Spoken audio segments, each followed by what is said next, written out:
from Global, leading Britain's conversation. The Nigel Farage Show.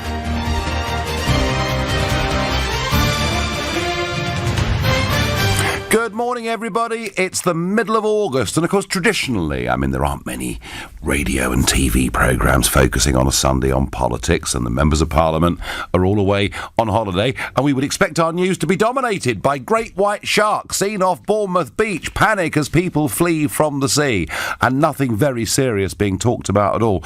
But it's not been like that at all, has it?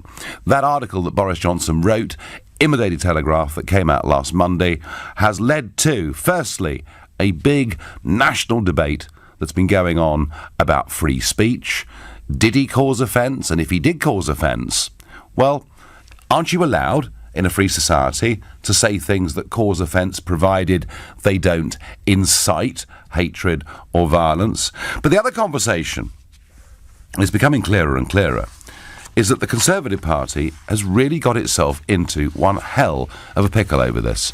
Remember the Tory Party chairman, Brandon Lewis, saying he thought it was unacceptable, a disciplinary procedure that has now been launched, even talk of sending Boris off for diversity training. I would have thought he was actually the mayor of one of the most diverse cities in the world. I wouldn't have thought he needed that.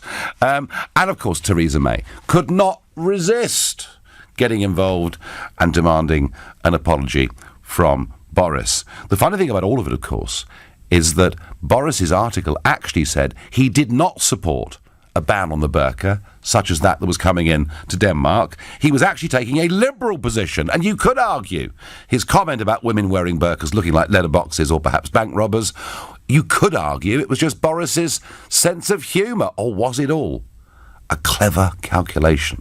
Did he know it was going to lead to this most enormous row? Well, Andrew Bridgen, Tory MP, has said there will be open warfare in the Conservative Party if Boris Johnson is severely disciplined. I think you're a bit late, Andrew Bridgen. I think the open warfare's there already. And then with the Labour Party, well, what can you say? Every single day that goes by, there's a photograph of Jeremy Corbyn seen to be with somebody of a particularly unsavoury nature linked to some Palestinian terror group, and increasing talk about perhaps the formation of a new centre party. So I wonder, do our traditional parties still have their identity? What is the Conservative Party now? I came out of the BBC the other day, and there on the pavement was Ed Vaizey, a Cameroon, standing next to Andrew Bridgen. And I said, well, if I wanted to join the Conservatives, which party would I join, chaps? And neither of them seemed to find it all that funny. I thought it was quite good. And similarly, what is the Labour Party? Is it the party of Tony Blair and New Labour, or is it this very, very different, much to the left form of Corbynism? Well, I wonder, are they losing their identity? Could we even be talking about the prospect of new political parties, maybe even some kind of realignment? Let's go to Professor Sir John Curtis. He's Professor of Politics at the University of Strathclyde, and he is a veteran commentator and observer of the British political scene, and he may tell me I'm getting overexcited about all this, but Sir John, good morning to you. Good morning, Nigel. Would I be right in thinking that it would be very difficult to find a period of time when both the Labour and Conservative parties were struggling for identity? Well, I think it's certainly difficult to think of a previous period when any reasonable observer might think that there is good reason to doubt the ability of both of our largest parties to provide us with stable, coherent government. One can certainly think of periods, for example, in the 1980s when the Labour Party was seriously riven, and one can certainly think of periods, for example, at the beginning of this century when the Conservative Party was seriously riven. The problem we seem to face now is that both of them are internally seriously divided. Now, not least of the reasons of this, of course, is Brexit. And the reason why Brexit is potentially so disruptive for both of our largest parties is that whether or not you voted Leave or Remain in the 2016 referendum had very little to do indeed whether or not you are somebody who's on the left who thinks that Britain's a bit too unequal, or you're somebody on the right who says the priority is to be able to grow the economy. Our parties, Conservative and Labour, are basically set up and organised to articulate and represent that division between left and right. But they now find themselves, however, faced with the division between Remain and Leave. This divides their supporters, and it divides certainly their parliamentary parties, particularly the Conservative Parliamentary Party, therefore the problem that we have. And of course, the row about Boris Johnson's comments is in truth, the reason why it has the force as it does is that basically those who are backing Boris are those who are deeply critical of the Chequers Agreement and who thinks that Theresa May's proposal is too soft. And those who are opposing Boris are those who feel that actually this is what's being proposed is a reasonable deal. So it's become a surrogate for the argument that we know is going on inside the Conservative Party, which is whether or not Chequers is or is not an acceptable proposal vis-à-vis our negotiating stance with the European Union. I mean, given this divide that you talk about, and I mean, I'm with you, I think Brexit is the real key cornerstone of the problem that both parties have got. And given that it's likely to go on for several years to come, and I'm sorry, listeners, but I'm afraid that is the truth of it. Whatever happens, this is not going away quickly. Would it actually be more logical in the end, Sir John, for those who believe in leaving the European Union to sit on one side of the House of Commons and those who believe in staying to sit on the other? Well, of course, the interesting thing that happened in the 2017 election was the very opposite happened, as it were. UKIP, with which you were once involved, imploded, and the Liberal Democrats, who are clearly the party that's most ardently pro-Remain, also failed to recover from the damage of the coalition between 2010 and 2015. So one could argue that there are already parties there who are set up and are much more united on this issue than either of our two largest parties, but neither of them has been able to make progress, although very recently, since Chequers, we've seen some signs of revival on the UKIP side. But certainly it raises questions about whether or not Conservative and Labour can continue to dominate the electoral landscape in the way that they managed to do in 2017 if these divisions continue. And post-Chequers have already suggested we've already seen some of the Conservative vote slip back towards UKIP. The fascinating thing, of course, is what happens on the Labour side. Now, inside the Labour Party, yes, the division is partly about Brexit, but of course it's also about Jeremy Corbyn, partly people thinking he's too left-wing, and clearly also seeing people thinking he's too pro-Palestinian, and for some people too pro-Russia as well. I think, in truth, we aren't going to get a situation where a so-called centre party, which I think by which we really mean a pro-Remain, slightly left-wing party than Jeremy Corbyn's party, is going to emerge simply naturally. I think the real question we're all facing, and to which we don't know the answer, is what is going to happen if indeed on the Conservative side of the fence things collapse, this government is unable to get through the House of Commons, whatever deal it manages to negotiate with the EU, if it manages to negotiate one at all.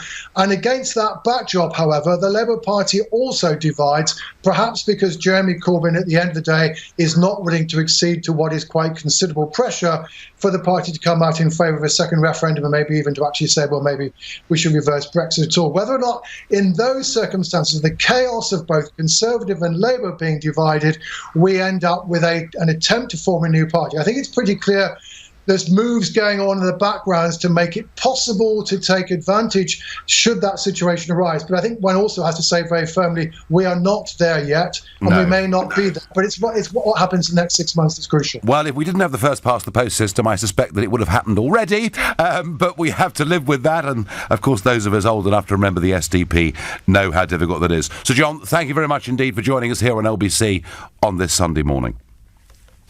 What John Curtis making it very clear, and I have to say there can't be a more independent voice on the British political scene than him, that, moves are afoot to form a centre party, and the question of whether there is a new party on the centre-right that merges in somehow with UKIP is it depends which way this goes. It depends who wins that battle within the Conservative Party. But are these parties losing their identity? I think they are.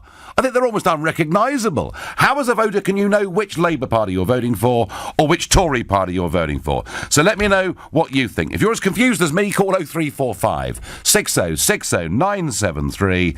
Or maybe you're from the Lib Dems, the Greens or UKIP and you say, actually, no, we have got firm identities, in which case text to 84850 and tell me, is there room for a new party in the centre and one on the centre right? Let me know by tweeting using the hashtag Farage and LBC at LBC. Watch us on Facebook. Comment there too. Let's ask David in Enfield. David, do you know what our traditional parties stand for? No. No, none of us do. No. It's there's only a couple of dozen in the Tory party now that even resemble Tories, and there's a handful of Labour members that would quite gladly leave that party for some other party. The question that I want to ask is, are you thinking of heading a new party? David, it's 10:15 on a Sunday morning, and you ask me questions like that. No, I'm not. I mean, I'm watching this with interest. I mean, there is this assumption, David, that if you're Eurosceptic, you're on the right. But of course, that's nonsense, really, isn't it? Because there are millions of people, millions of Labour voters voted Brexit as well. So, may I make a suggestion? Go on. Let's face it. Names of parties matter. Yep. So, may I make a suggestion? The FSI party. The FSI? FSI, yeah. The Freedom of Speech and Independence Party. Oh, David, that's way too... Can you imagine that on a billboard? I mean, come on, it's got to be shorter than that, hasn't it? You've got other parties that are longer than that. The Conservative and Unionist Party. And lots of others. No, because that covers everything. It would get a big vote. That would the Freedom of Speech and Independence Party. So, David, given that we have a Prime Minister who keeps on saying Brexit means Brexit, how could there be room for a brand new party that wanted Brexit? That all depends on how many of these Tories are thinking about the country or their party. And that is a big question, because some of them would think, I might agree in principle, but I don't want to commit electoral suicide. After all, your career in politics matters more than anything, David, doesn't it? Absolutely. I'm afraid. David, thank you. What a suggestion there from David, an off-the-shelf idea. Looks a bit of a long name to me, but hey, you're listening to the Sunday edition of the Nigel Farage Show here on LBC, and it's now 16 minutes past 10. Well, John Curtis saying that never before. We've seen periods, you see, when the Labour Party have been in trouble, but the Tories were in power. We've seen the opposite. We've never really seen before both of the parties at each other's throats within the party and without it, and it's really Brexit that's caused all this, and boy, is there some bad feeling. Letter today published in the Sunday Telegraph, written by a man called Jakes Arnold, president of the Tunbridge and Malling Conservative Association, and he says, and by the way, he did serve for a number of years as a Conservative Member of Parliament for Gravesham in North Kent, and he says in his letter, in 50 years of mostly voluntary service to the Conservative Party, I have never known such discourtesy and malevolence.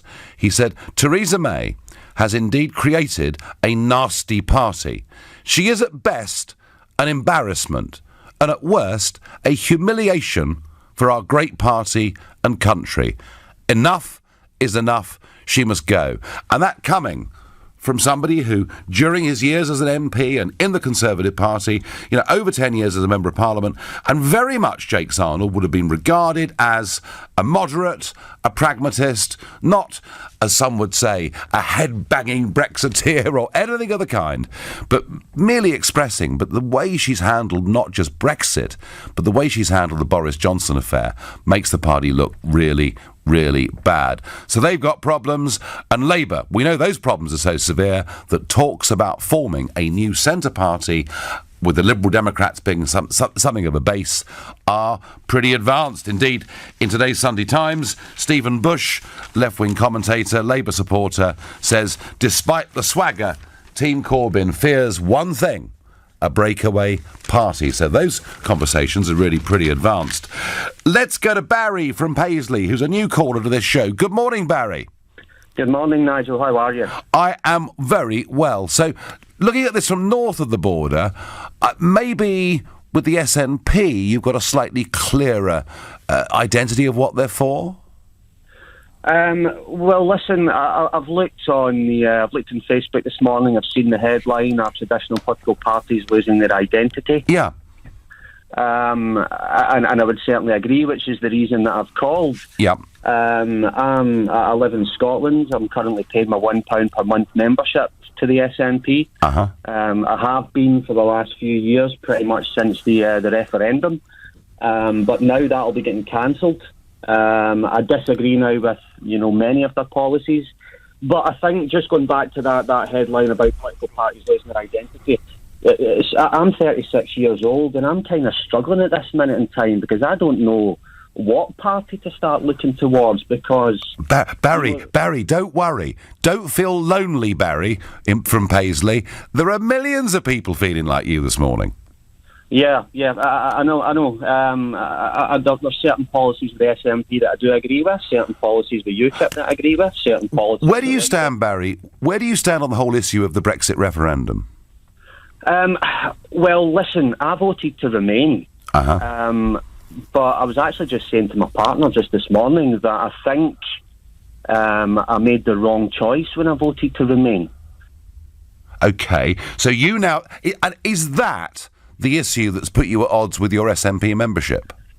Immigration has put me mainly at odds with my SNP membership. Okay. I've staunchly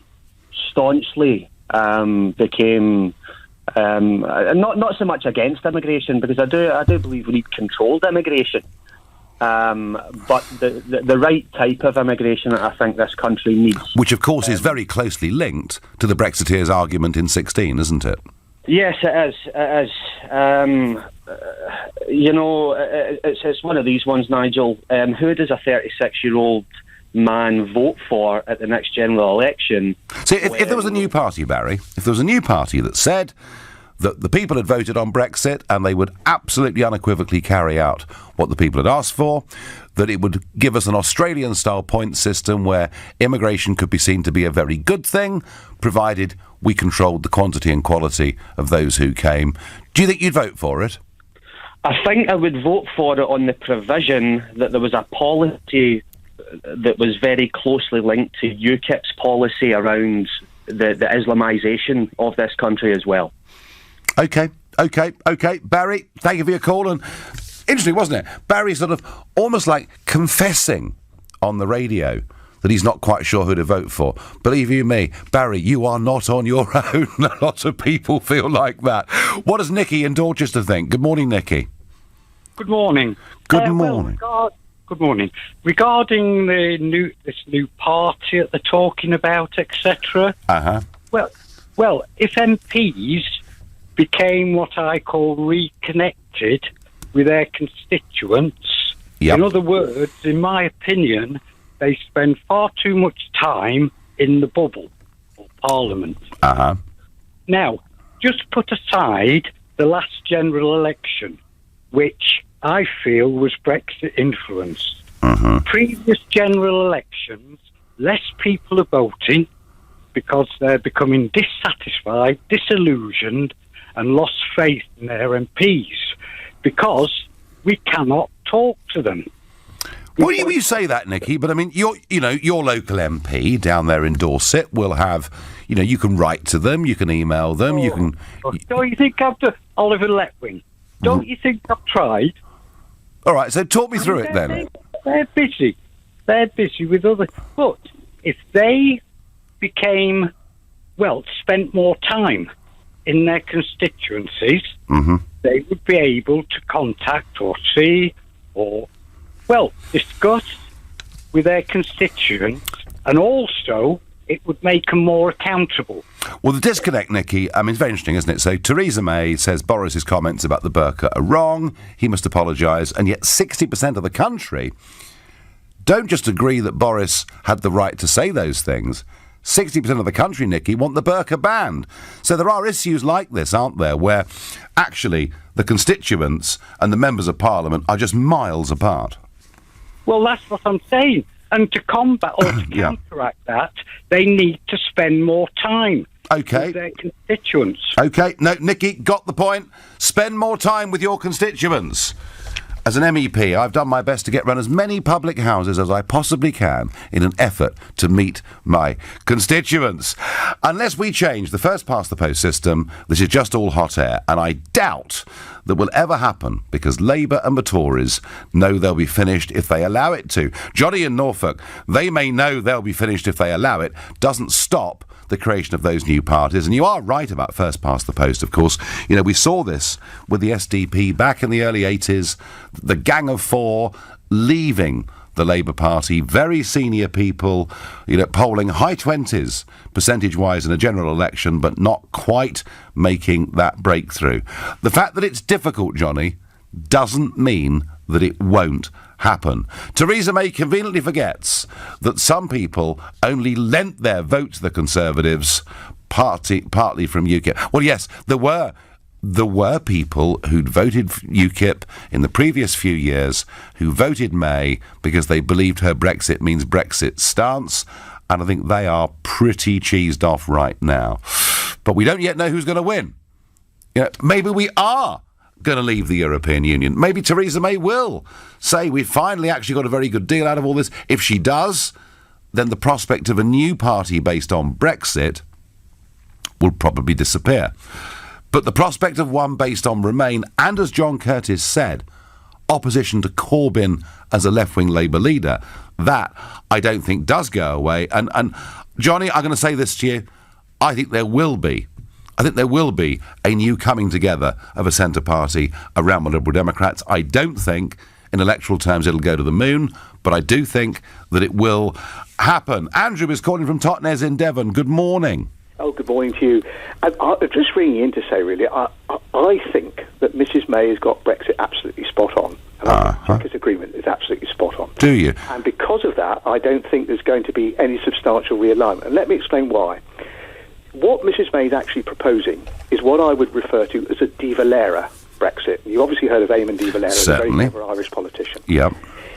It took, after the establishment of the Irish Free State in 1922, it took nearly 26 years for the Irish Republic to actually emerge.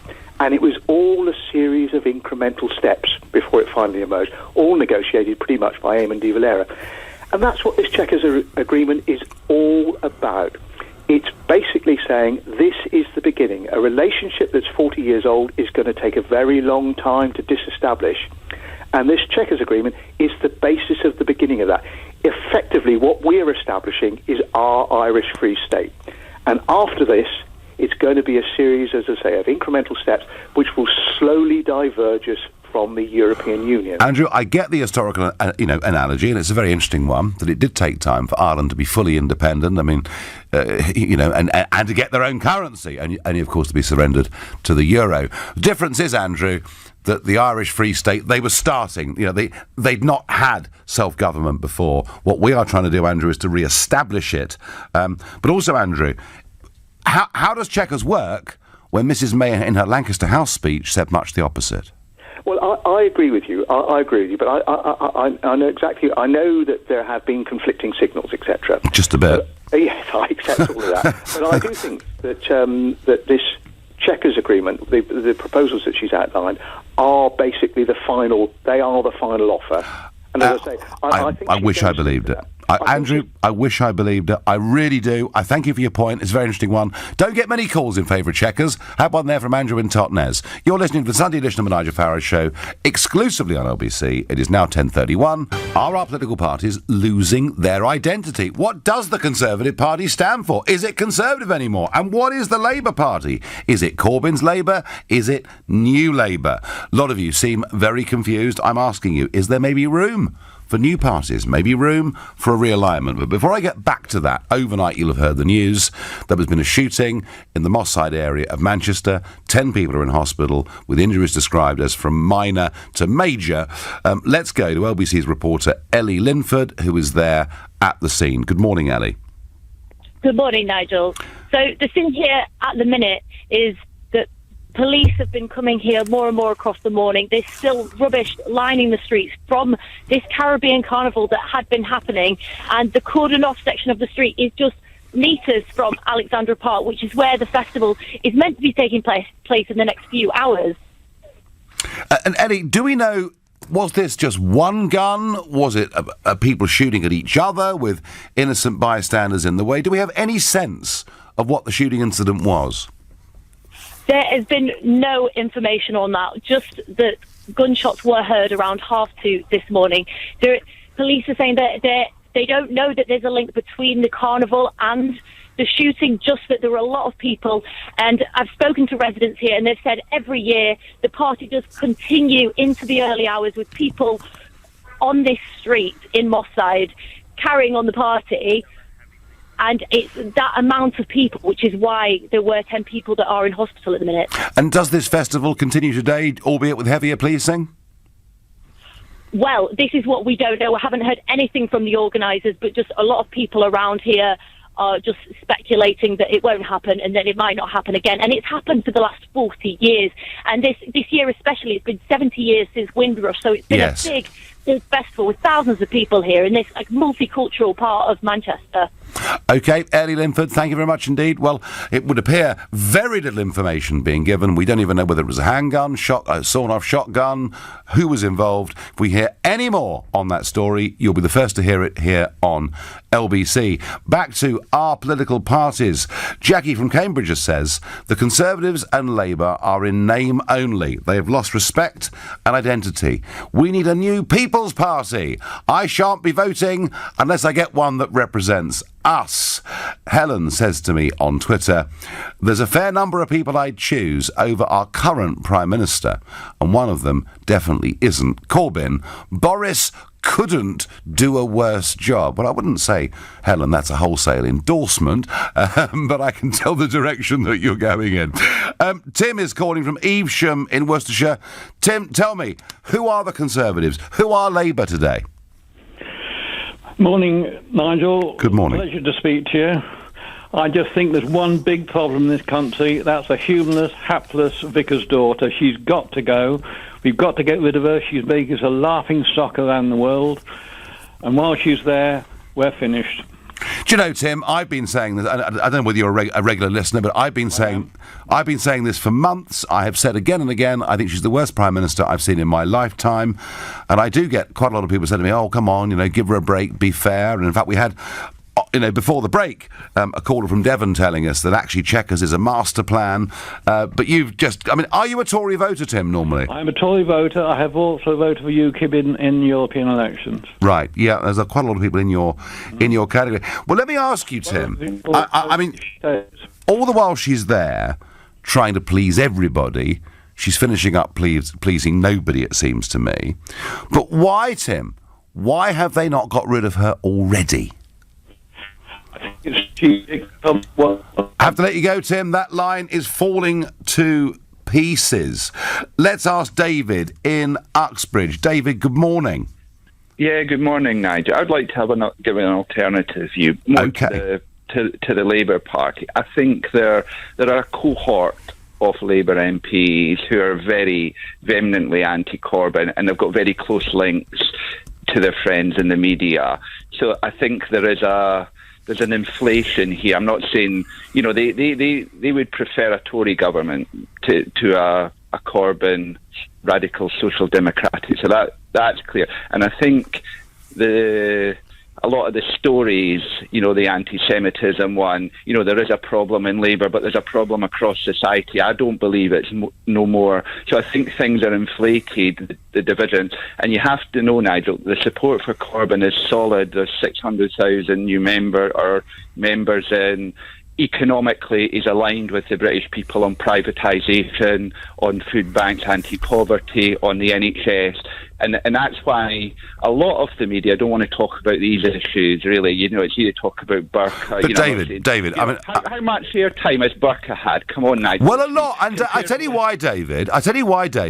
It raises fundamental questions, not just about how the Conservative Party and the Prime Minister manage things, but it has also raised, David, I think, a very healthy debate about the burqa, its significance within the religion of Islam, and how we all feel about it. So, David, funny enough, I think it's been a good week for those that want to talk about issues like free speech and integration.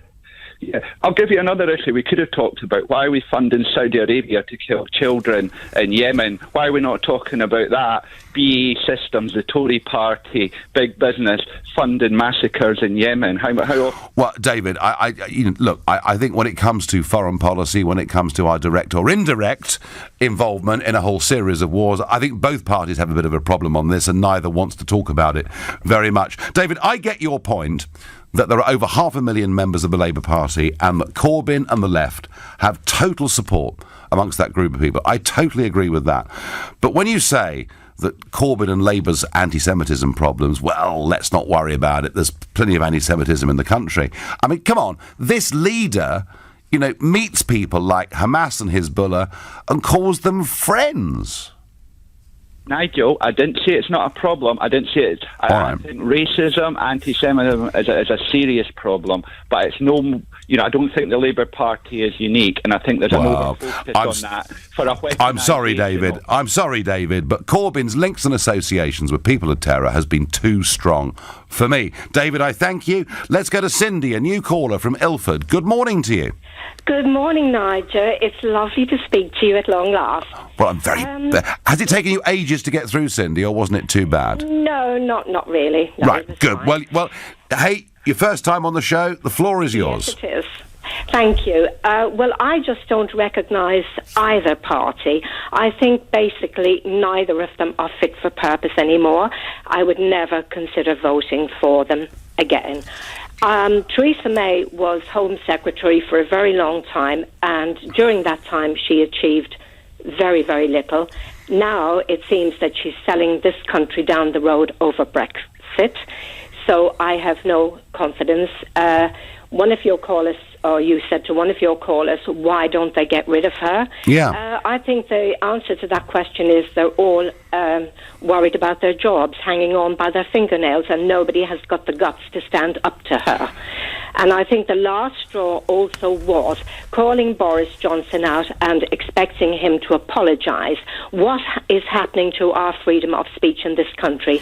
Well, she's really misjudged this, Cindy, hasn't she? I mean, there's some polling in the Sunday Express today. 53% of the country think Boris should not apologise for what he said. 40% think he should. Would Cindy, I mean, as somebody who clearly, I can tell from your tone, believes in Brexit, etc., yes. Would you see, would Boris solve this problem for you?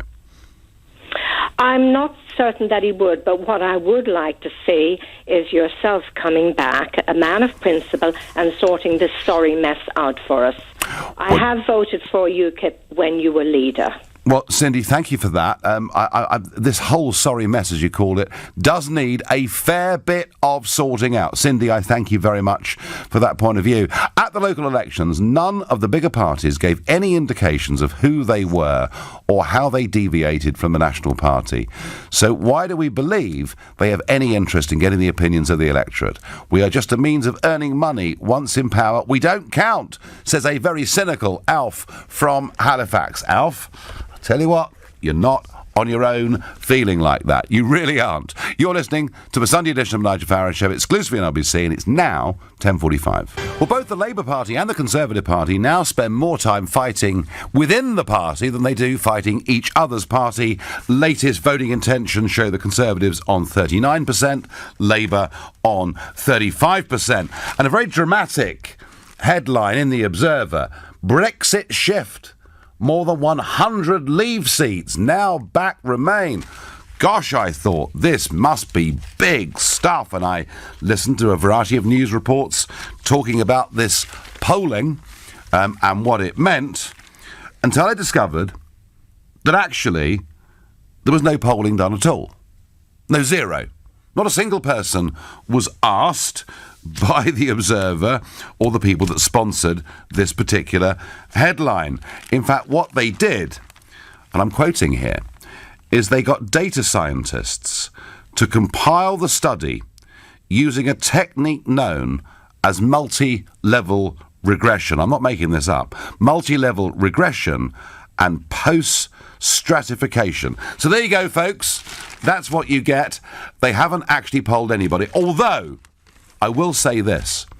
given the constant diet of negativity that we see through our media almost every single day, and an absence of leadership and a feeling of betrayal by many Brexit voters, there are some out of the country who voted Brexit who are saying, is it ever going to happen? Is it worth the bother? And that is what the Brexit movement now needs. It needs leadership. It needs to get reactivated. Back to this question. Only Boris and Jacob can save the Tories and Brexit, says Sheila. Well, Sheila, that's fine, but remember that Dominic Grieve has said that if Boris became Tory party leader, he would leave the party, all of which, of course, would make that new centre party even more likely.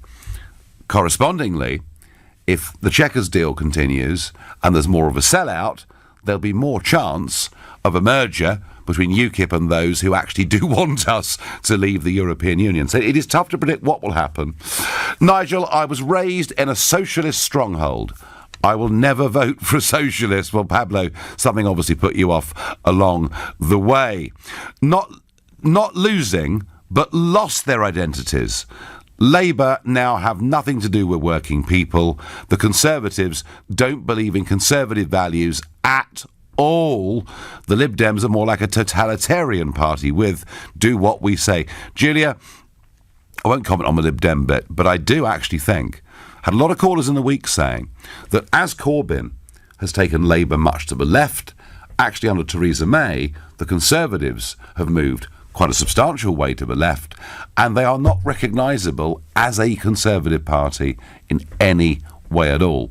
Labour are recognisable now as a socialist party, but many would say that it was the much softer brand of third way politics and socialism under Blair that actually gave them electoral success, and those two wings are very much at war with each other.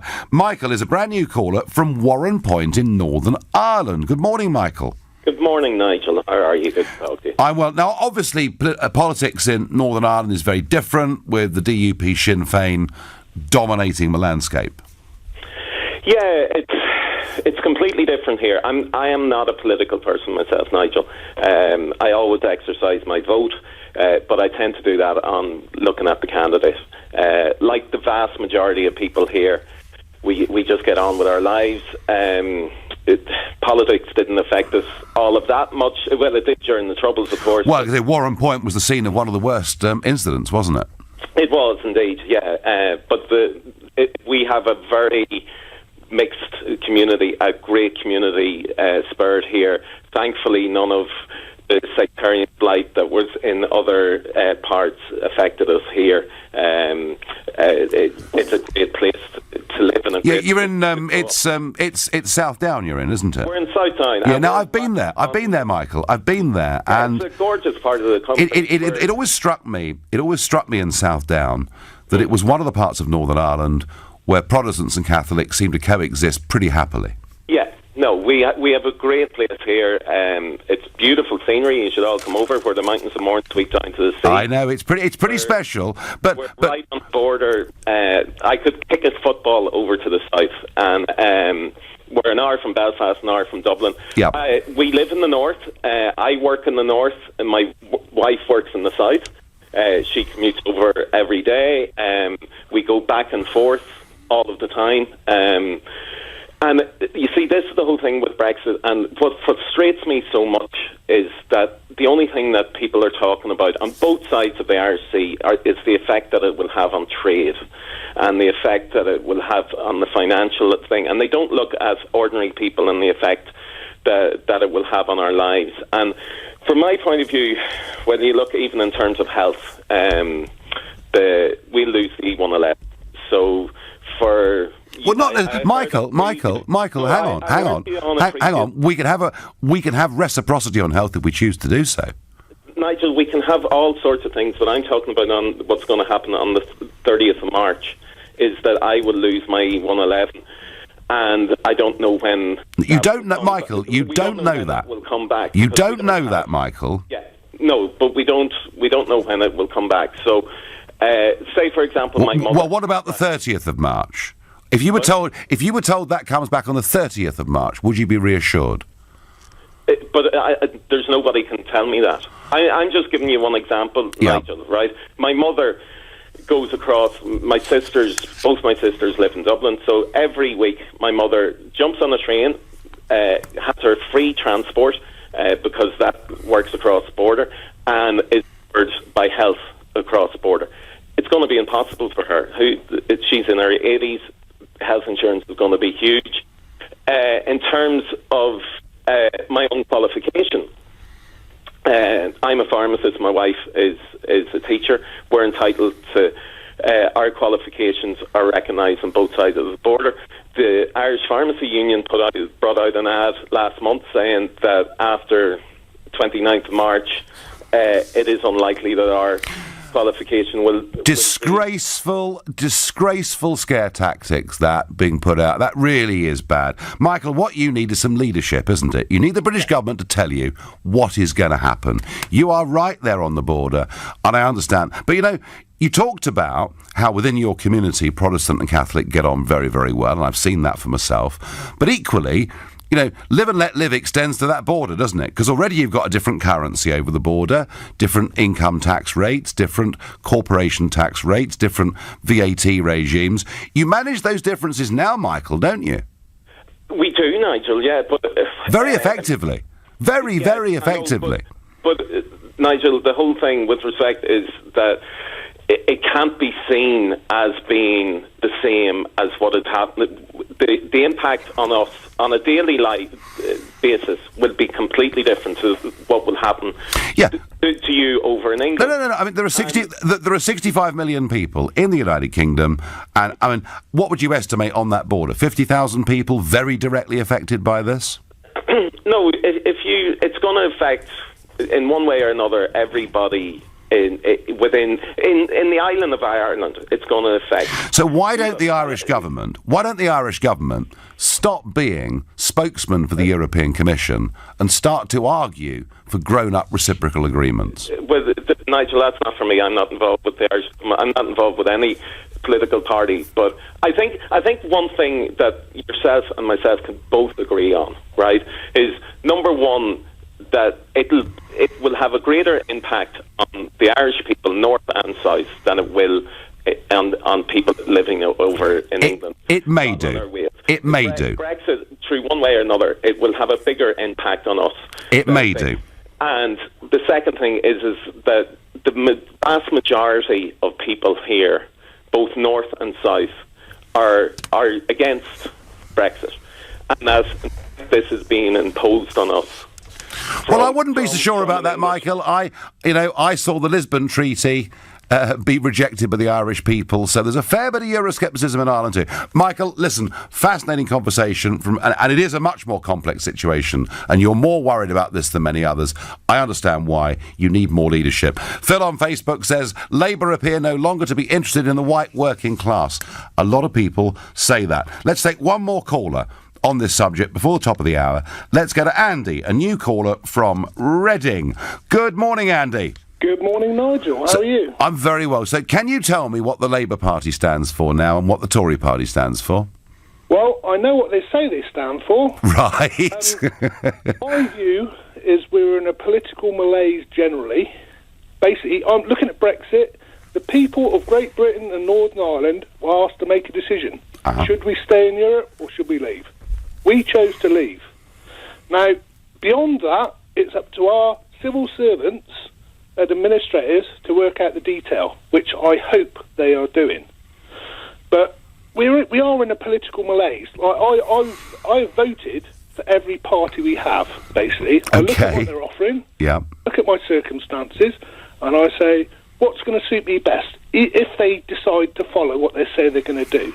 And sometimes they do what they say they're going to do, and sometimes they don't. So as a floater, Andy, you are the classic floating voter, and you're not aligned tribally with any political party.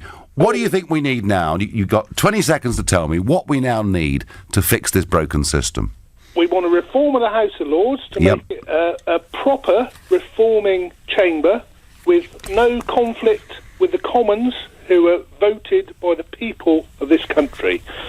We need to tell the politicians to get their act together, earn their gold-plated pensions, You know, I understand they work hard, but they need to understand what we want. We want to be prosperous. We want to work. We want to have a good life in this country. That'll do, Andy. That'll do. As a parting message, that's what we want. I think, actually, Andy, everyone wants that. Thank you. Right, moving on. Boris Johnson has re-emerged on the political scene as he flew back into Gatwick Airport yesterday after a 6-day break in Italy. Meanwhile, the Tory party are really seriously split on the former Foreign Secretary's remarks. Comres poll today tells us that 60% of people say free speech is under threat. 53% don't think Johnson should be disciplined for his comments, and 60% of people believe that our rights of free speech have been weakened. So do you think freedom of speech is under threat? Let me know. 0345 6060 973. Maybe you don't. Text to 84850. Tell me, what are the limits of free speech? Tweet using the hashtag Farage and LBC at LBC, and of course, watch us on Facebook. Well, it's been quite a week, hasn't it? Ever since those comments of Boris's in the Daily Telegraph on Monday of this week, when, in what was supposed to be a very liberal article on culture, he said that he would not himself want to see the burqa ban, but thought that women who wore the burqa looked ridiculous and compared them to letterboxes or, at worst, bank robbers. And it was. It's kind of the way Boris speaks about things. Could he have anticipated exactly the scale of row that this would have led to? I honestly don't think so. I mean, he obviously knew it would have caused a furore. But actually, folks, I think that what's happened this week has been good, because we're having a debate about free speech and what its limits are. And with my midweek show with LBC, we've been doing this every single evening, and I stand by my view that in a free society, you should be able to say things that offend other people, provided they are not insightful. And I've had enough of this politics where everyone's frightened of causing offence to anybody and no one says a blooming thing, and you finish up with some real dullards in politics, and most of the front benches of both parties, you know, the public couldn't pick them out of a lineup. We want people who say what they think. We've also, I think, begun to have, for the first time, a healthy debate about the burqa. Now, back in 2010, I started talking about this to be sort of effectively steamrollered by the political and media classes and told that I had no right to even speak on the issue. What did I understand of it? But it's really interesting to see so many commentators, so many Muslim commentators, and we've had a lot of Muslim callers this week saying they themselves are not comfortable with the burqa. They see it as being repressive. So tell me, do you think, with all that's happened and with Boris now facing potential disciplinary action, do you think freedom of speech is under threat? Because I, in many ways, do think that it is. If you agree with me, call 0345 6060 973. If you think no, let's not get hysterical, we can still speak our minds, Boris just went too far, then text to 84850. And tell me, what responsibilities does freedom of speech come with? And you can tweet using the hashtag Farage and LBC at LBC, and you can watch and comment, of course, on Facebook too. Well, earlier on this morning, I spoke to Omar El Hamdoun, and he was the former president of the Muslim Association of Great Britain and the former Deputy Secretary General at the Muslim Council of Britain. And I wanted to find out whether he thought freedom of speech had been eroded. But first, I started by asking him, was he offended by Boris's comments? I think, I'm not personally offended, but I'm offended for the people who are obviously going to be at the end of all this, these comments. There are people who are going to suffer because of comments like this. So I suppose I would be offended because people are actually other people have taken offence to it.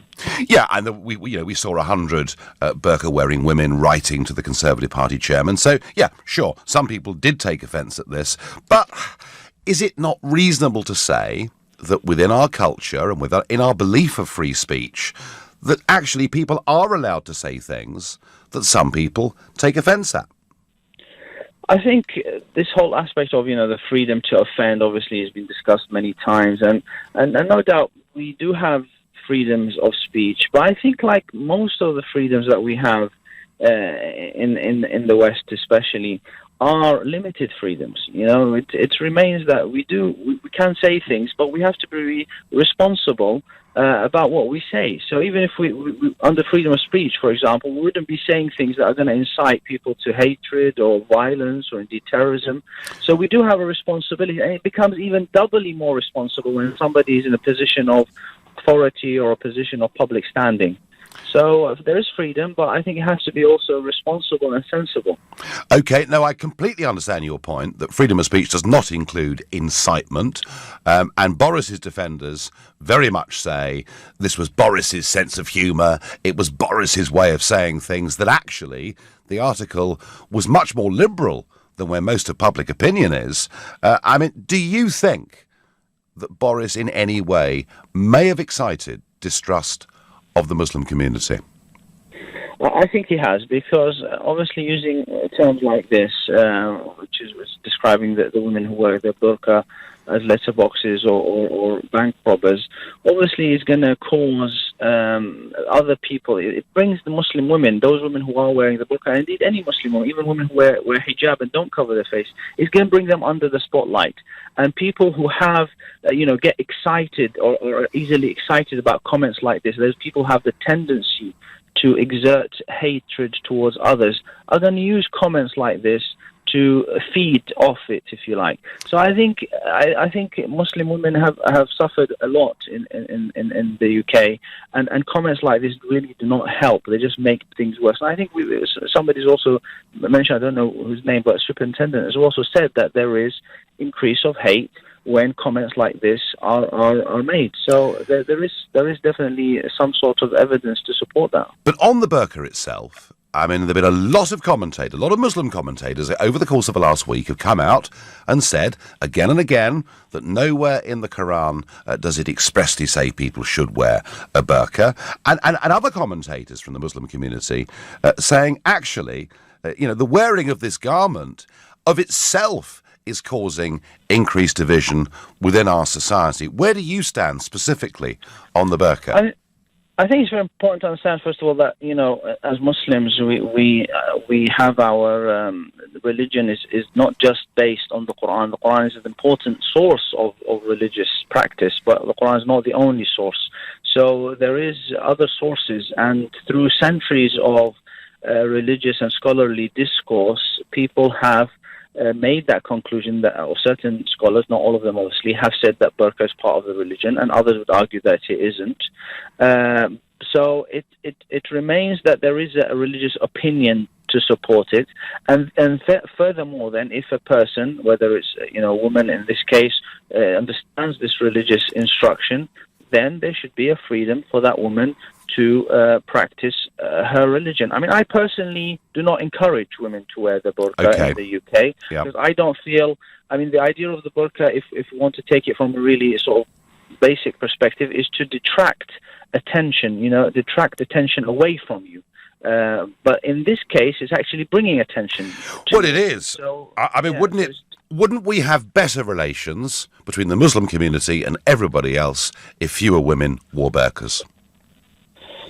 I don't know. This is the kind of thing that obviously maybe more research needs to be done on this. But I think that, first of all, the number of women that wear burqa is very, very small, and to actually have any real effects on the whole issues of society. The whole issue of integrations are much, much more complex than just what women wear on their face.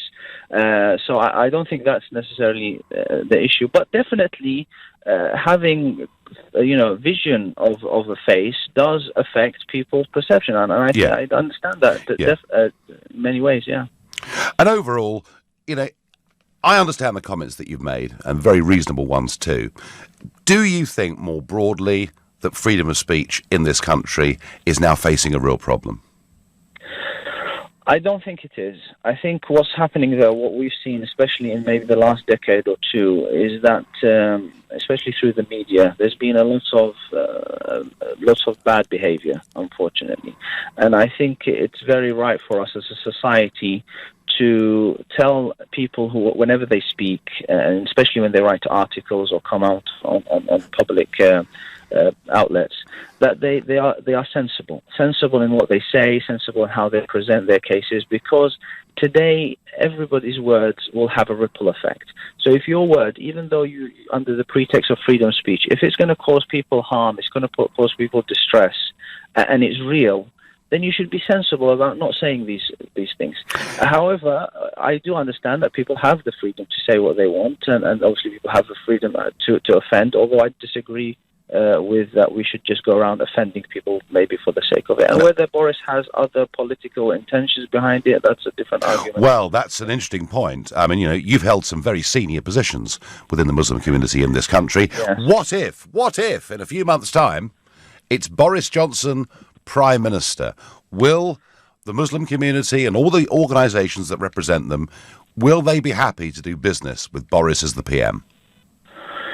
Well, I think everybody, I mean, in the day, the world carries on. You can remember how Boris Johnson even spoke negatively about Donald Trump before he came in. He certainly did, yes. And then when he was elected, he had to deal with him as the foreign secretary. So I think in the day, business carries on. Obviously, Boris has to be more responsible. He's had senior leadership positions as the mayor of London, obviously, and meant that Muslims had to deal with him and engage with him. And I think it really is important that he does tone down, or at least become a little bit more sensible and a little bit more aware of people around him, and the comments that he makes do affect them.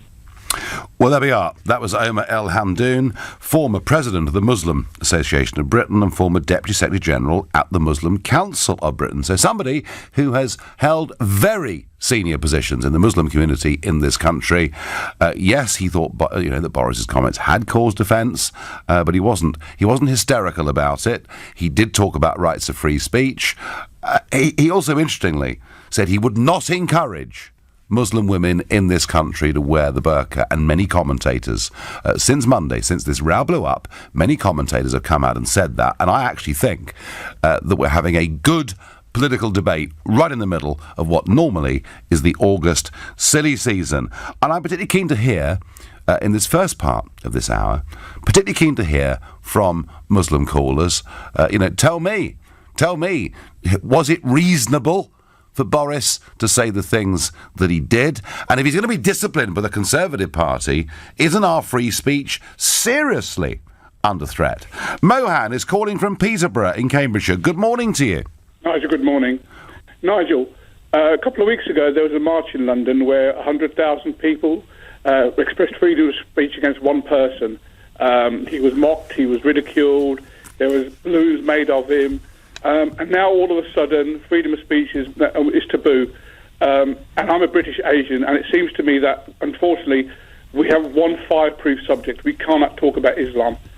It's fireproof. We can't really... Well, that has been the case, Mohan. That has been the case, I know, and I agree with that. And anyone that dares to talk about it gets shot down. But don't you agree with me that actually the debate I've just had with Omar El Hamdoun, that actually there is now a healthy debate about Islam going on, I think. There certainly is. And Nigel, next time you have a lady on there who says she's proud to wear the burqa and it's her freedom of choice, can I just ask you two questions to ask her? Right. One is, if it's good enough for her to show modesty, why isn't it good enough for the men to show modesty?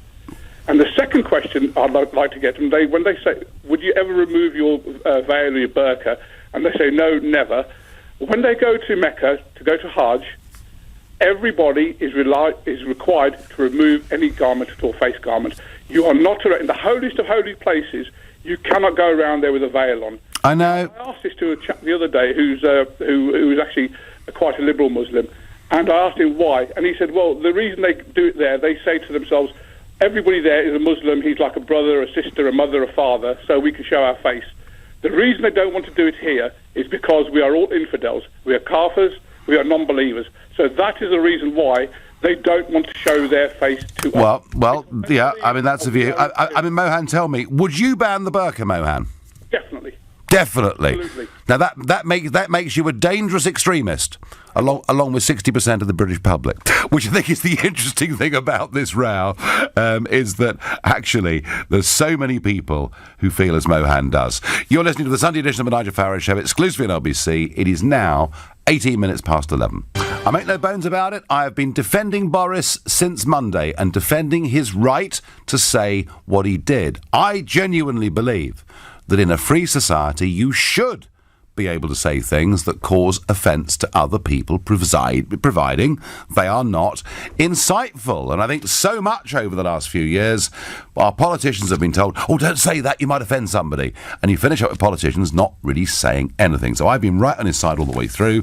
And the family are riding to the rescue this morning. Stanley Johnson, Boris's father. Boris was spot on, but he should have gone further and said ban the burqa. Rachel Johnson, his sister, saying much the same thing in the Mail on Sunday, talking about the burqa and how oppressive it is. From his brother Joe Johnson, well, he's got a ministerial job, so we've heard nothing from him. We really do, actually. Let's go to Michael in Croydon. Michael, good morning. Does, Boris now facing disciplinary action, possible suspension or expulsion, I doubt it, but possible expulsion from the Conservative Party. Is our freedom of speech slipping away, Michael? Good morning, Nigel. Pleasure to speak to you. Good morning. Well, myself, I'm a lesbian person. In my mind, I think I'm a bit of a hippie, although I don't live like one. Right. I've got a lot of friends who probably wouldn't even speak to you, and that's the problem with the left at the moment. They don't engage. So when Boris Johnson says this stuff, the whole world goes crazy. Yeah. When there's other things about that's happened in the Muslim community that people fell silent on. However, that's relative. I believe Boris Johnson, as a MP, a prominent MP, or just an MP, should not be making jokes about people like that. I think it should not be making jokes. No. So should we ban humour as well then, Michael? No. Listen, hear me out, Nigel. Not Boris Johnson, not you, not Theresa May, not Jeremy Corbyn. You've got a powerful, beautiful position to lead people, empower people, make people feel protected. Don't single people out. However, David Chappelle, Larry David, Peter Kay, Frankie Boyle, crack on. You know what I mean? Does that make sense? Well, I get what you're saying, although isn't it interesting that the Edinburgh Festival's going on at the moment, of course, up in Scotland, and there are 8 different plays about Brexit that are being put on at the moment up there, and every single one of them is coming at it from an anti-Brexit point of view. And the trouble, the trouble, Michael, with comedians is that Conservative comedians lose all their gigs, get banned from venues, but you can be as far left as you like and get away with it. So there is a problem here, actually, in comedy. Nigel, I'll email you some comedians who just believe in freedom of speech, and they'll talk to anyone. Okay, but Michael, do you get my do you get my broader point? Do you get my broader point? Well, the point is still kind of relative. I do believe that on the left, we are moaning too much at the moment over lots of things. People, for example, the best example is Brexit. You're racist if you vote Brexit. Yeah, that's a narrative that the left push, and it's just disgusting, and it doesn't allow for any political discourse. It's really bad, and you know what I mean. But finally, so you see where I'm coming from. No, I do. But everyone should. But Michael, can I ask you? And by the way, you make a sort of self-critical point about the left. That's a very, very important one, and I thank you for that. Yeah. Can I ask you something? Did you march against Donald Trump the other week in London? Of course not. That's ridiculous. Yeah. But Donald Trump is someone who I believe is. There's think tanks out there. There's think tanks out there. There's sociologists. It's obvious now that if you sort of push yourself far left or far right, you're probably going to get yourself a loyal supporter who's going to be with you forever. And that's the base that people are going from. And I think that's what Trump's doing. That's what Corbyn's doing with this crazy anti-Semite stuff. I mean, how crazy, I think they must be doing it on purpose. They're not stupid. Trump's not stupid. Corbyn's not stupid. Well, it's called pitching to the base, Michael. That's the argument, is that you pitch to the base and they become even more loyal supporters of yours. That's the theory.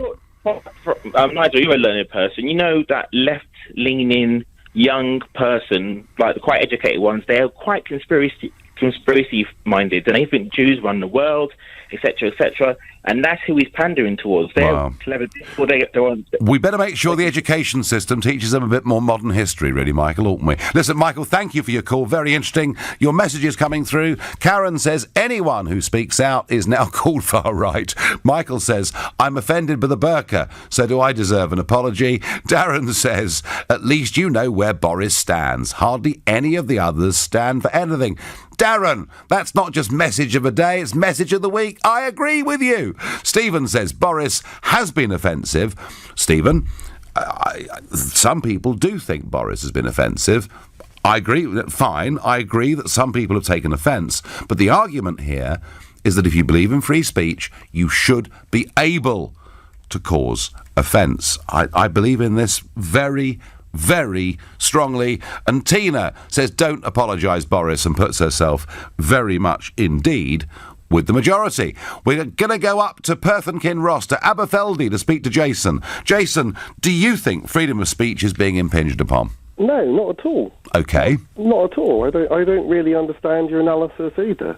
Well, here's Boris Johnson, who has written an article, a very liberal article, way to the left of where the British population are, of course, on the burqa. But he's made a couple of asides. And a couple of asides? Well, yes, he said he absolutely doesn't think the burqa should be banned, and that puts him... But you see, Jacob did this yesterday as well. You like to shimmy to a broader discussion about the burqa, the hijab. And what fascinates me, you said, you were surprised that Omar wasn't hysterical earlier. I mean, the point about this is the offence he causes. It's not freedom of speech to describe black people as pickaninnies.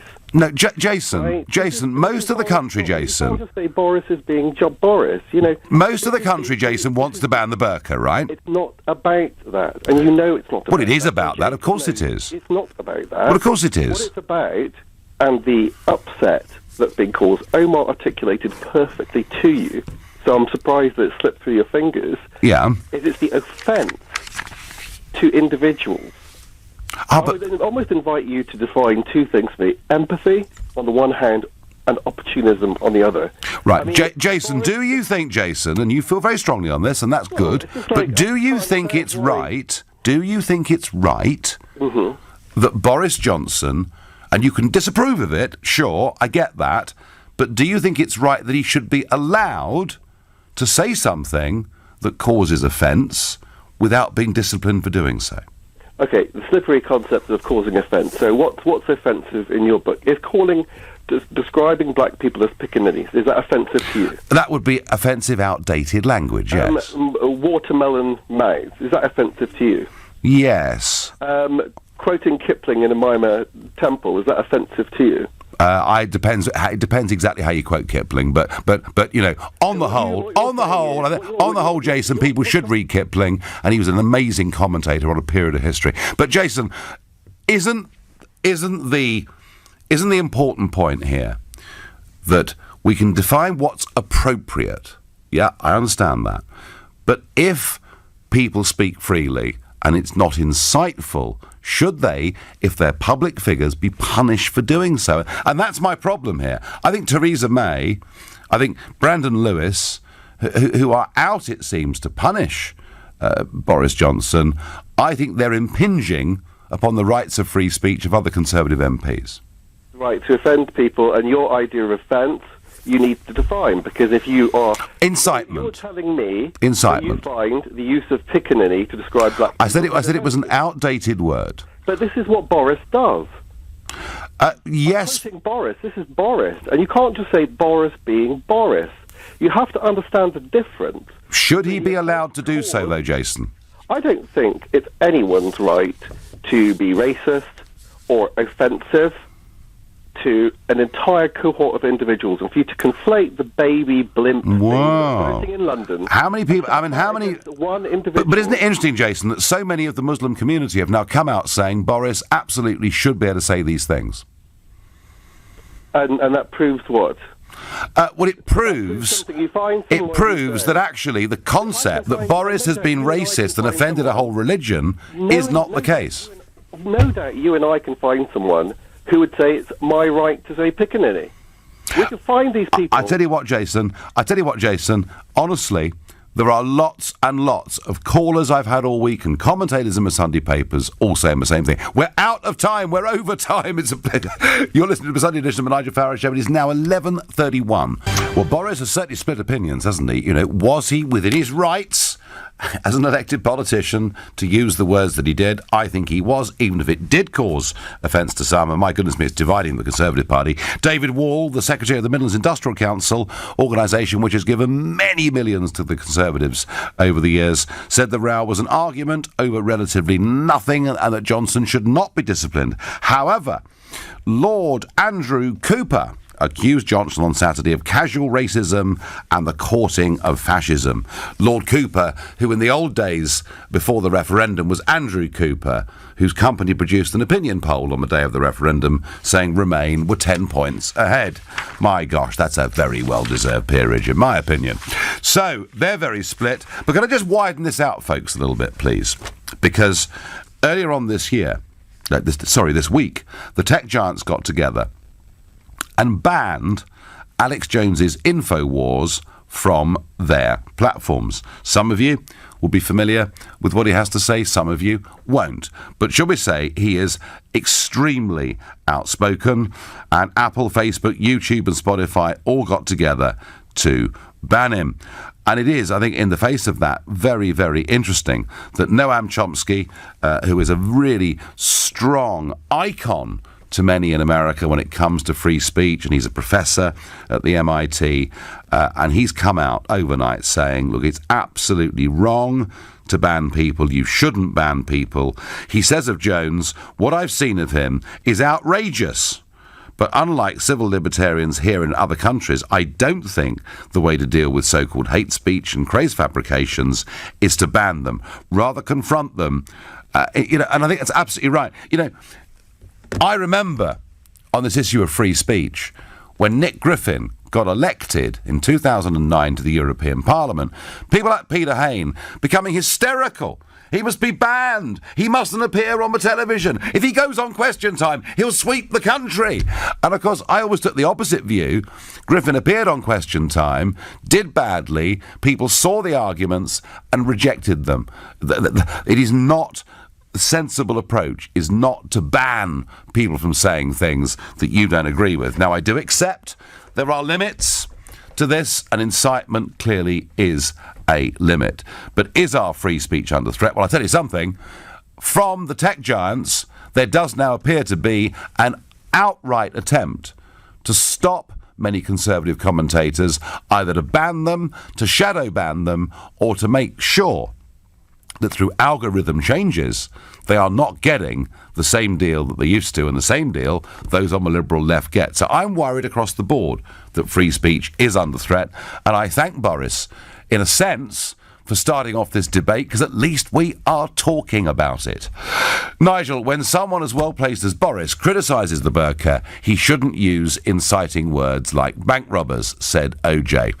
Nigel, the collateral effect of free speech is sometimes constructive offence.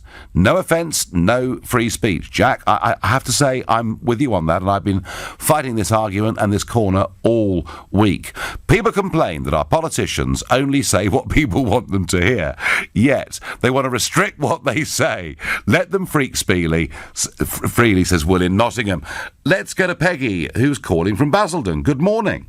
Good morning, Nigel. I hope Boris doesn't apologise. Free speech is under threat, and also they've got an agenda. Theresa May's got an agenda. She sees it as a threat. And since when has everybody got the right not to be offended? I don't get it. Yeah, I mean, it is funny, isn't it? Because Ken Clarke talked about the burqa a few years ago and, called it a peculiar garment, and that didn't seem to cause, any great sense of outrage. And all right, Boris's words went further than that. But it's almost, Peggy, interesting, isn't it? It's almost as if the supporters of Boris or the opponents of Boris pretty much divide down the Brexit lines within the Tory party.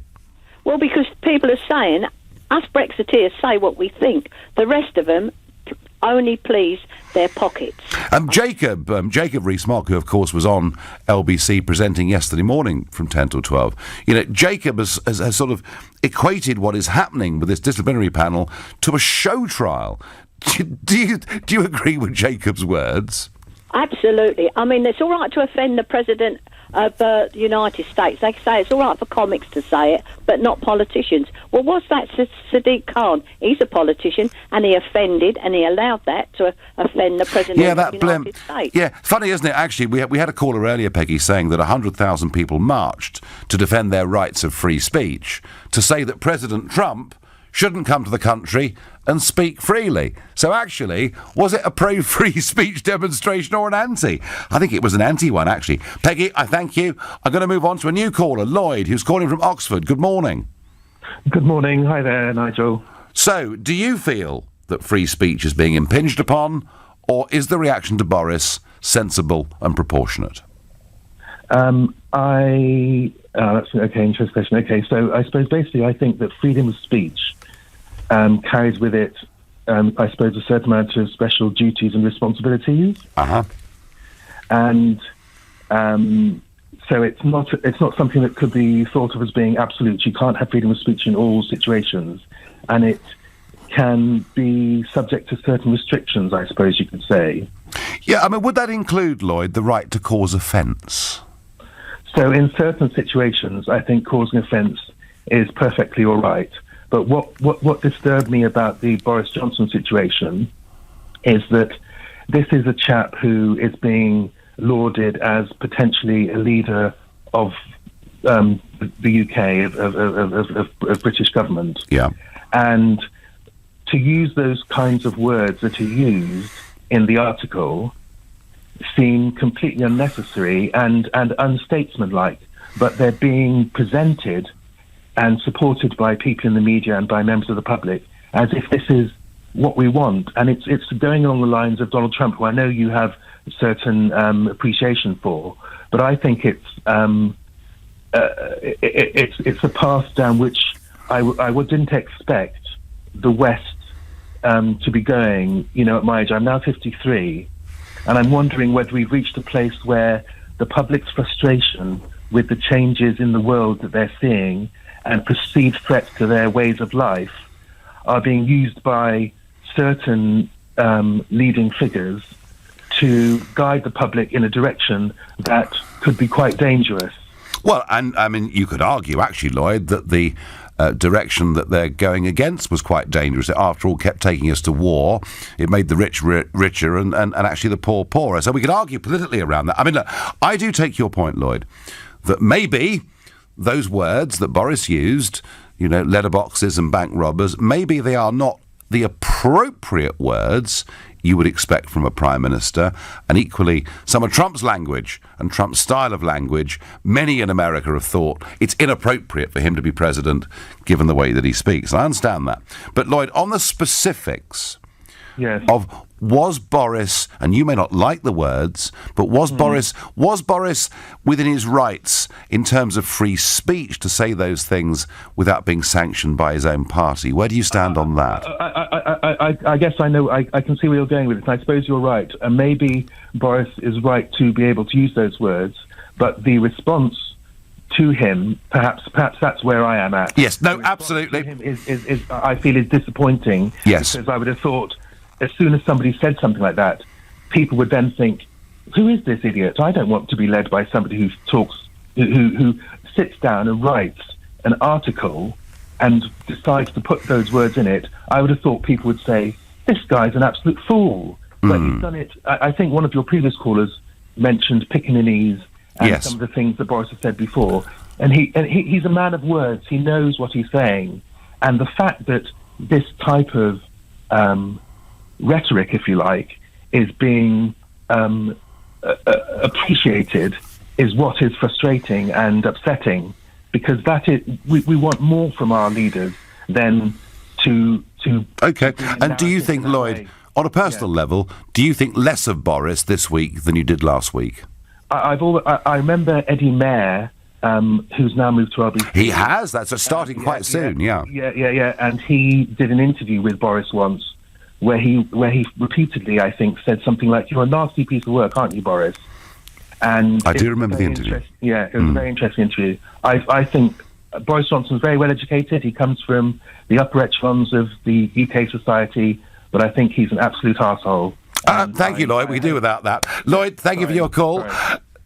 You're listening to the Sunday edition of the Nigel Farage Show, exclusive in LBC. It's 11:46. Free speech, it matters. Well, somebody who is speaking freely this morning is Robert Wood Johnson, the US ambassador to the UK. Now, you may remember that Donald Trump reversed the Obama deal with Iran.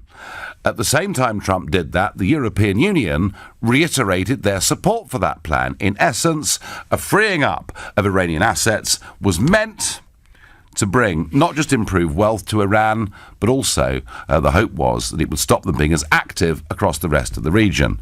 My analysis, and that I think of most neutral commentators, is that far from doing that, Iran actually have been spreading their doctrine ever more strongly than they were in the past, and in many ways using the money that's been freed up to do so. We find ourselves, as the United Kingdom, of course, guess which side we're taking? Well, we're taking the European Union side, not America's side, because we don't do foreign policy anymore. We don't govern ourselves. We don't think for ourselves. We do what Europe pretty much wants. Woody Johnson is arguing very passionately and saying to the United Kingdom, we are asking global Britain to use its considerable diplomatic power and influence and join us as we lead a concerted global effort. So here's the point. And I mentioned this a few weeks ago, the European Investment Bank, that EU institution, have now opened the doors to start lending again to Iran. I mean, the whole thing is incredible when they haven't stopped their nuclear ambitions, when they treat their own people in such an abominable way, and when they support organisations like Hezbollah all around their region. I do think, even if it was right to have a go at the deal that Obama put forward in 2015, it has clearly failed. I think we should support the Americans on this and not support the European Union on this. But guess what? With our Remainer Prime Minister and our Remainer Cabinet, we'll stick where we are. The interesting thing is this. If British businesses do business in Iran, what the Americans are saying is they will not do business with those British businesses. So there could be potentially something quite damaging to the UK economy here. And I'm not taking this position, folks, because I'm slavishly pro-Trump. I'm taking it because I think any grown-up analytical analysis says the Iran nuclear deal did not work and they are behaving abysmally. And frankly, and we've had callers into this show, I would like to see, I mean, that regime has been there for 40 years. It is the first Islamist regime that we saw in the world. It's been there all that time. It's been a disaster for the country. I didn't want regime change in Libya. I didn't want regime change in Iraq. I personally do want regime change in Iran. It would benefit the people. Back to free speech, Boris, the internet, people being banned. What does Matt in Reading make of the whole thing? Good morning. Hello, Matt. But I will. Can you hear me okay? I can now. Yeah, far away. Yeah, sorry. Just a brief comment on the Iran thing. I wasn't calling about that, but if we are going to support America on Iran, yep, then America must stop supporting Saudi Arabia. What's good for the goose is good for the gander. If well, you block Iran, they must block Saudi Arabia as well. Well, in a sense, Matt, you know, Iran and Saudi Arabia are two sides of the Shia-Sunni divide, aren't they? Doesn't matter. You can't pick sides. You either don't support any of them or you support them all. Well, you can't pick and choose. Well, you are right that under this regime they have forged much closer relationships with Saudi Arabia, although in return for reform, some would argue that reform is happening, some wouldn't. But Matt, moving on to free speech, where are the limits? Where are the rules? Did Boris, in your view, breach them? Well, this is more... What prompted me to call was more the Alex Jones thing. Yeah, no, go on. Because my view is that it's not so much about what he's saying, it's about the influence and the reach that he has. Now, are you not sitting there in your LBC studio subject to regulatory guidelines. You can't say certain things on air, and you can't allow callers to say Matt, certain things on air either, can you? You have the button, for example, that you have to press if somebody says something that it's Ofcom. Right? Ofcom exists. I mean, to be honest with you, Matt, in the 18 months or so that I've been here working at LBC, what this really applies to in terms of UK rules is to make sure that the counter-argument can be heard and that it is a proper debate and not a diatribe. Right. Now, the problem with someone like Alex Jones is that he doesn't really have a counter-argument. He's not sitting in a studio debating with people. He's spouting drivel, in a monologue, which... Well, you think it's drivel, Matt? Well, I do think it's drivel. Yeah, no, absolutely, and you are exercising your rights of free speech about him. Absolutely, I am. But the point is this: standing on Speaker's corner and spouting the kind of drivel he has to say is one thing. You've got maybe a handful of people sitting there, but when your influence reaches the millions and you have the power, as Boris Johnson in fact does, I believe it is necessary to start holding you to a higher level of account. Now, at the moment, Facebook and YouTube and all of these things, they self-regulate. They are private corporations and they have that right. But I think there is an argument there, and there's a big trial that's been going on in America over whether, in fact, Facebook is a publisher. Well, that's Matt. This is. I mean, I don't know whether you saw this, but I took on Zuckerberg directly when he came to the European Parliament face to face, and I said, "Look, if you're going to start banning conservative commentators or changing their algorithms or shadow banning them, stop pretending that Facebook is, as you've said repeatedly today and over the years, a platform for ideas. You've just become a publisher." Well, yes, and I think they should be held as a publisher, at least, and certainly with YouTube as an example, where you have, gone over a certain, what I'd call critical mass of following. I think you should be, you are then a broadcaster, and you should be subject to the same rules and regulations as every other broadcaster in the world. But Alex Jones, Matt, right and proper. Alex Jones didn't get millions of followers by accident. He didn't. There isn't some magic here. It doesn't matter how he got the followers. The point is, he got the followers, and whether or not you agree with what he says, the fact of the matter is he is in a position of influence and authority and power because of the platforms that he's enjoyed. So don't you think, Matt, he should be regulated? Okay, no, fine, Matt. If there's some degree of regulation on what he does, I'm sure he'd live with that. But isn't banning him actually going to make him even more popular? Well, there is that argument, but it's what they've really done is you have to remember something very important, Nigel, and that is that he hasn't been banned. He's been removed from having that platform. That's not the same thing as banning. No, but it's completely. His reach has been curtailed. That's a different thing altogether. Yeah, and he's now found other means of doing it, and he's been very near the top of some of the other measures. Matt, I thank you for your call. I take the point. Alex Jones is absolutely enormous. Somewhere, somehow, has to be able to counter or challenge what he does. Let's go for the last caller this morning. Going to go to Lewis, a new caller from St Austell in Cornwall. Good morning. Hi there, Nigel. It's awesome to speak to you. How are you doing? I'm doing very well indeed, and you? So, come on, Lewis. Can you speak freely to me on this conversation, or are you worried there could be reprisals if you do? To be honest, you hit the nail on the head right there, honestly. It is draconian how things are these days. Like, as a young person speaking about it as well, like I'm not like I'm not in my 30s or anything like that. People in their 30s are so old, Lewis. I mean, it's amazing they've even got an opinion still, isn't it? Really? Yeah, and I don't follow the hive mind like the rest of the people in my generation. That's the first start. Okay, but it's just, oh gosh, the whole thing with the Alex Jones situation, as the previous caller was mentioning. Yep. It's terrifying. Honestly, I've watched Alex Jones. I actually appreciated his content, so I'm not going to say that everything he says isn't out there, but to take someone off, they've turned him into a martyr. His app is like number 3 on Apple at the moment. Backfired. I saw that, number 3. Yeah, no, remarkable. But Lewis, what about Boris? What about Boris? Is it poor old Boris? I mean, is he going to get hauled over the coals and disciplined by the Tory party? Is that right? He did absolutely nothing wrong. He has everybody, yes, sure, it may have been somewhat out of taste for some people, but the fact is that we still maintain the right to free speech in this country. Like, how do I put it? Like, this isn't what my great-grandfather fought for. These are the sorts of measures that would have been introduced by the fascist party, for God's sakes. And who are the fascists now, Lewis?